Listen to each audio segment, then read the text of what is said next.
And the death toll is climbing after another devastating earthquake in Turkey. Yeah, several people are dead and hundreds more are injured in the aftermath.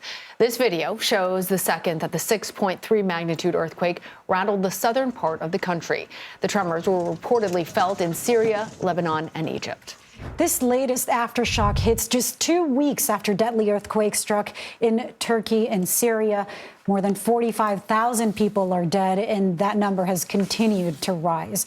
Recovery efforts continue underway in both countries. CBS News senior foreign correspondent Holly Williams joins us now. Holly, welcome.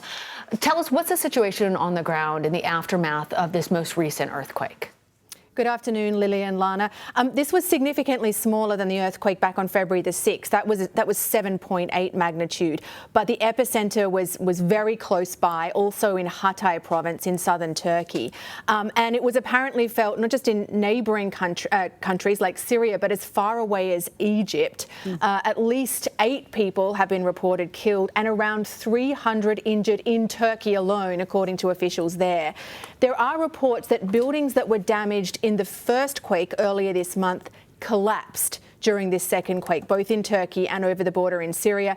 As you can imagine, survivors of the first quake, for them, this must have been terrifying. And in fact, the United Nations said some of its employees who were handing out aid to earthquake survivors, and some of them have been sleeping in cars to do their work, were frightened by this quake.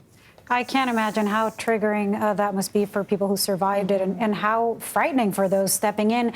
But I mean, this is, of course, a second massive or big or significant earthquake after the ones that hit Syria and Turkey. But there have been continuing, there's been aftershocks.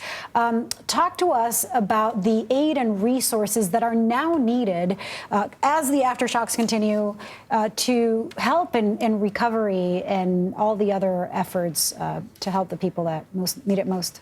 Yeah, well, before we even talk about this quake, we have to talk about the first quake and its devastating effects. And Turkey and Syria pretty clearly are lacking the resources they need to deal with that first giant earthquake back on February the 6th. Turkey's President Recep Tayyip Erdogan says that nearly 900,000 people in Turkey are now living in tents.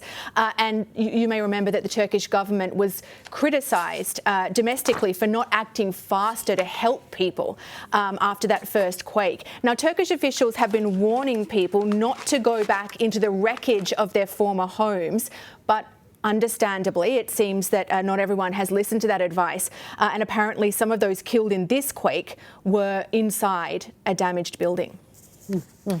Wow. Holly Williams, thank you.